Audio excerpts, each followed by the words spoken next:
Ta costan ku portava toma nota de je acaba den prensa, den media, de alguma decisão que o colégio executivo atuma.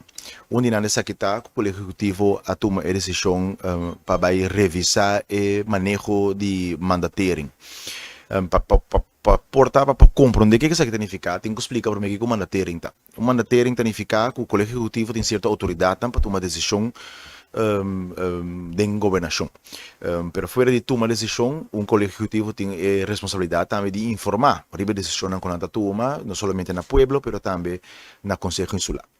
Den manejo de mandatering que vou fazer, botar de uma certa autoridade que o colégio tem na outro gente na organização, ambtenaar que não por tomar certa decisão de execução. Que men tem manejo que acaba estipular se essa que está pressuposta, é ambtenaar mesmo decidir que está otorgar ou executar o manejo aqui.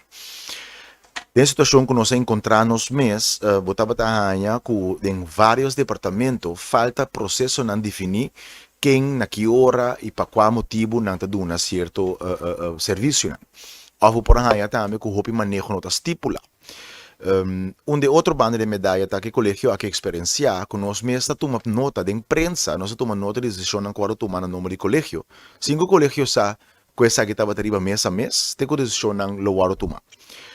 Colégio executivo também não estava a receber notificação de decisão não agora tomar não nome. Que nós podemos encontrar quando está riba caia, cidadão está apontando, e nós tomamos nota que você decidir tal coisa.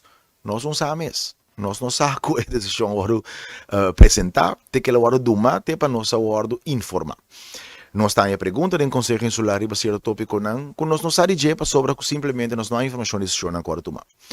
Para solucionar essa situação aqui, nós tomamos a decisão do colégio executivo unanimamente, em todo caso, que nós está para e mandaterem para hora aqui para revisar essa aqui e departamento não que tem um processo não com manejo não estipular lo por aí arriba termino curto e mandato back antes não que não tinha mas vai trazer e manejo e trazer um processo não para de forma e nós tem controle riba decisão não que tu tomar na nome de colégio executivo.